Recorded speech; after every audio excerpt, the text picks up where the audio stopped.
Hello there guys, this is your friend Mohsin Shaikh and I welcome you all to my YouTube channel. How you all are doing today?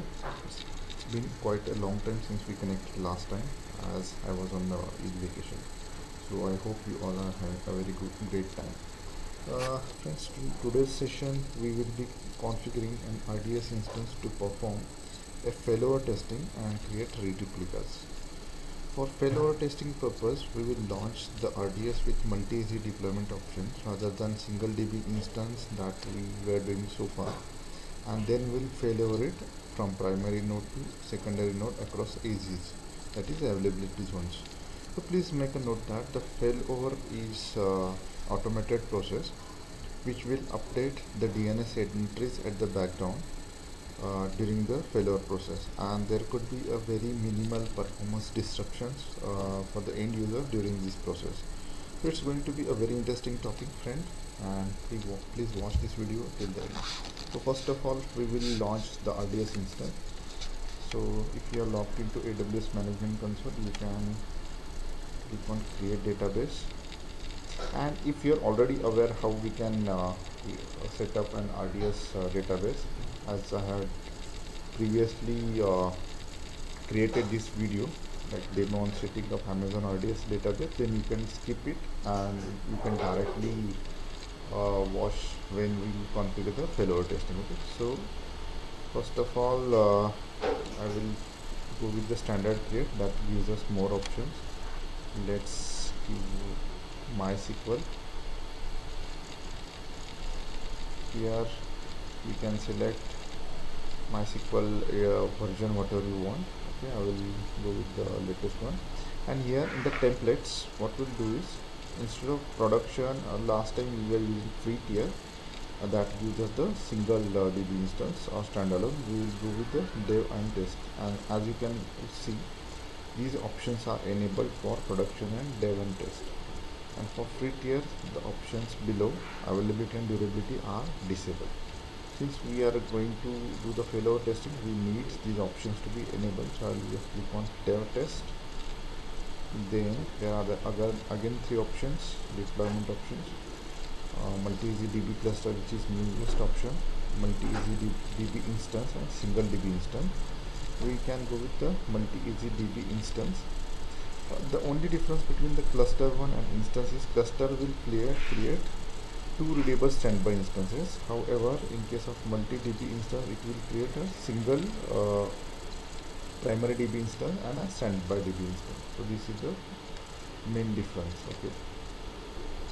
Then on the database name, I can give inventory DB another name.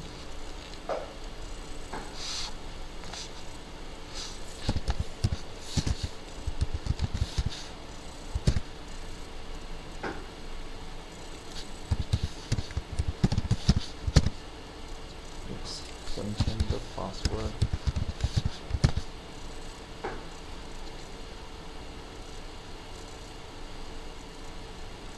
Here under DB instance class, we can select which are the DB instance class that we want. Since this is a demo, so I will just go with the minimum one.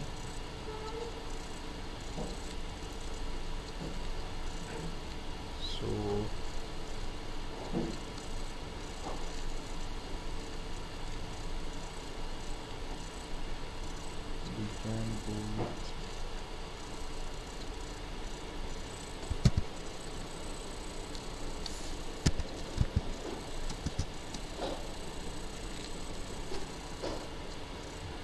we can go with DB m2.large. Let's see.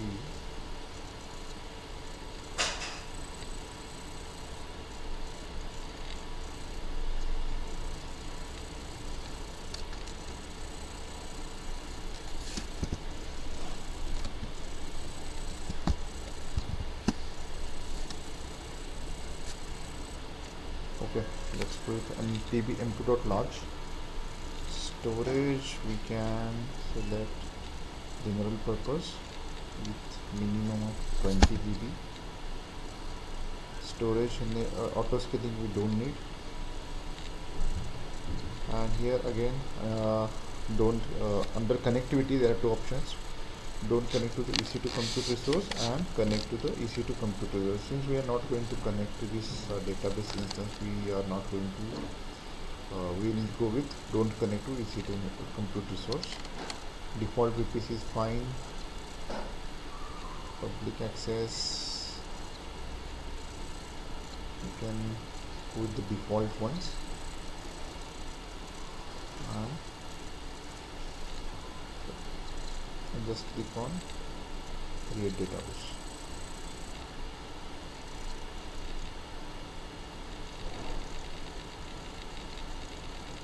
So you can see the database is getting created, the status is creating. So we'll stop the video now and we will connect back once database state is changed from creating to available state, after which we will go with the failover testing. Hey guys, welcome back. So as you can see, the status of this RDS database has been changed to the available state now. Just for your reference, so the status was in the creating state initially when we launched the RDS install. After that it turns to modifying state. Then there are different phases. First phase is creating state, then modifying, then configuring, enhanced monitoring, backing up, and finally it will be available state. Just for your reference, as you can see, the state is available state right now. You can see the configuration. You can click on the DB identifier. You can see there's different options here.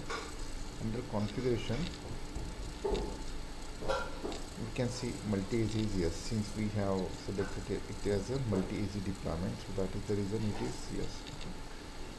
So we'll go back,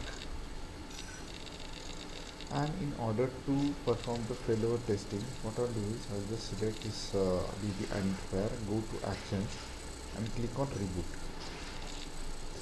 You can see we are getting warning. Are you sure you want to reboot these DB instances? This is the inventory DB, is the DB identifier name, and reboot with failover. Okay, so I'll just select with reboot with failover and click on confirm. You can see the status is now rebooting. Okay, and it will be again available state after a couple of minutes. So it may take in a couple of minutes based on the network bandwidth and several other things. So I'll again connect back once the status has been changed to available state. So our reboot has been completed. You can see the status has been changed again to available. You just click again on DB identifier, and if you note, so in the last step before performing the reboot, the availability zone was AP South 1C, and now after reboot it has been changed to AP South 1B. It means it has done the cross availability, like rebooted across the availability zone. During this process, the endpoint will remain the same, and the DNS entries will get updated at the backend, so we don't worry about that, and it will be all automated process. So AWS will take care of that. So it has finally rebooted, you can see, and it took around 2 minutes only for me to the reboot to be completed. Now let's see about read replicas. So if you are aware, or in the last session we had referred to read replicas. So read replicas is nothing but it will just balance the traffic of the read traffic, so that the main or the primary database will focus on the core things instead of performing the read operations, and the read replicas will be performing the read operations for the read traffic. So there can be up to 5 read replicas that we can configure. Okay, let's see. We have selected this DB identifier. You can go to actions again, and here you can see an option create read replicas, and there is another option promote as well. So right now the promote option has been grayed out because we don't have any read replicas. So basically what promote will do is, say we have created read replicas and we want that read replicas to be promoted to the as a primary database. In that case we can select that promote. That we will see how that can be done. So promoting is something like read replicas can be promoted to the next level, that is primary database, so that we can break. See, if we have primary right now we have primary database this one, and when we will create the read replicas, when we will promote it, then the primary database will be so we can will just break the connectivity between this one. So primary DB, the existing primary will be replaced by these promoted read replicas. I hope you got the point. So right now I'll just click on create read replica.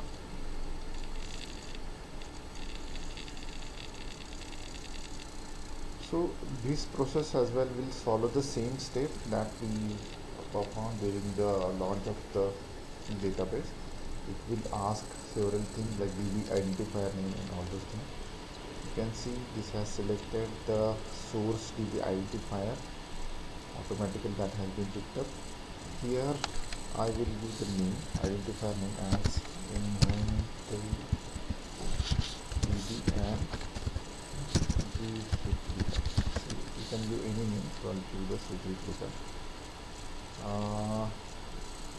We will go with this one, the existing one, AWS region, you can select, and we can also launch it to another regions as well, but for this demo purpose I will go with the same region where our source DB is existing, that is Asia Pacific Mumbai region. Okay, you can see these are the same steps that we had followed earlier.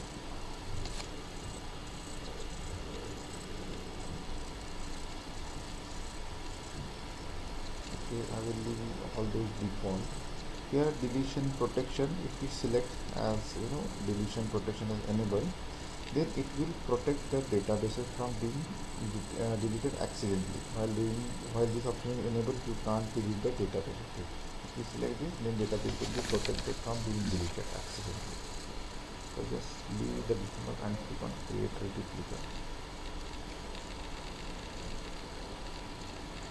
Now you can see as soon as I have created, click on create replica, the database, you can see there's a state of change of the database. So database, the primary database is now turned from available to modifying state, and replica is under creating state. Again, this will take a couple of minutes so that both these status are changed back to available state. So let's wait for a couple of minutes and then we will see. And once we have this replica available, then we will try to click on see how we can promote it. So that also we will see. You can see here your database might take a few minutes to launch. So right now our database is under modifying state and this one replica is being created.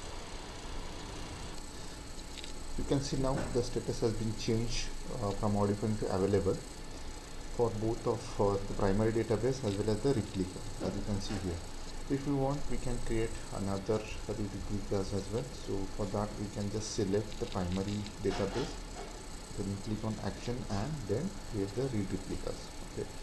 And if we want to promote the read replica, I'll just simply select this. You can see this has the role is specified as primary as well as a replica here.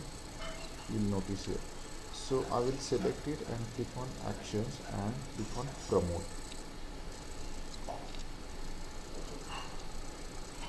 So it will promote.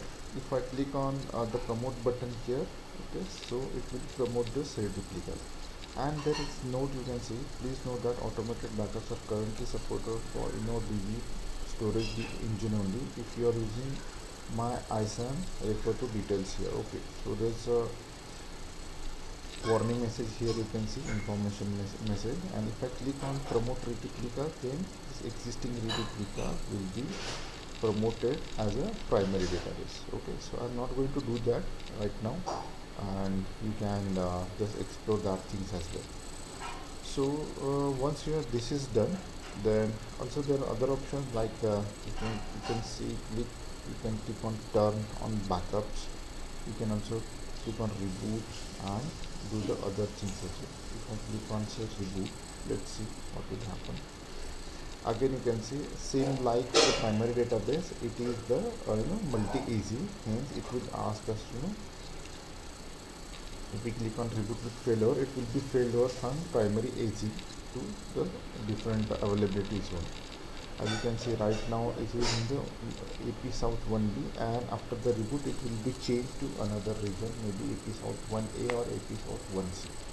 So it has all the things as the primary database. Only the difference is this read replicas is meant to serve the read traffic only, so that our primary database will focus on the core database related operations like backing up and configuring the tables and other things. So that will be focused by primary database. And once this is done, just ensure you select and click on delete these resources, otherwise it will incur the additional charges if you will keep it running. So I'll click on delete. Here create the final snapshot since I don't need it, and also I'll just untick the retain automated backup and click on acknowledgement and type here delete. So click on delete.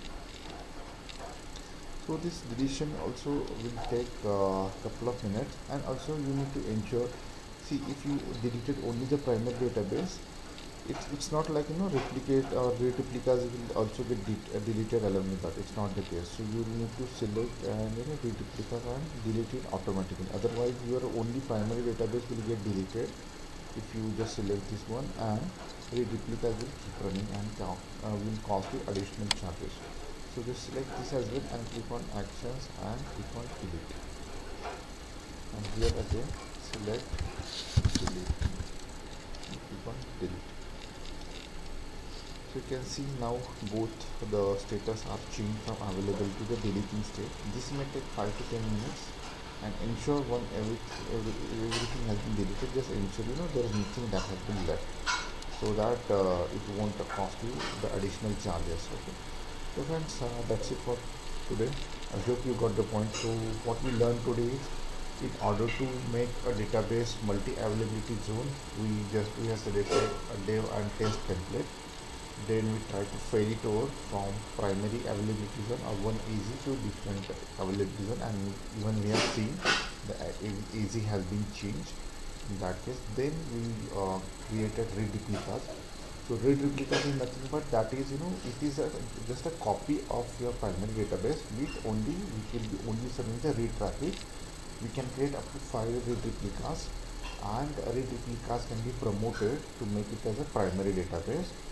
So once that is done, then the replication will break. So say once we have one read replica, so what happens is, before promoting the primary, there will be primary database will keep replicating the data to the read replica. So there will be active that read replica will be the data at the primary and the data at the read replica will be at the same. And once we promote the read replicas from that read replica level to the primary database, then the replication will break. So that will be happening. Okay. So that we did. Then we can also configure the additional things like taking the backups, failing over of read replicas, because the read replicas will be same as having the picture of the primary database. So these are some of the things, and at the end ensure you clean up the snapshots, untick the retain snapshot and all those options. Otherwise the resources will keep adding the charges. So friends, that's it for today, and I hope you learned today something new and delete the resources. Okay. And if you are new to my channel, just subscribe to my channel. It's your Crowded Mohsin with the YouTube channel, and you can go through the other videos with respect to database, such as we have done earlier, like setting up RDS database and how we can connect it, and enabling the automated backup as well as DB snapshots. And if you have any queries, just feel free to let me know in the comment section. I'm very happy to assist you. So thank you, take care, bye bye.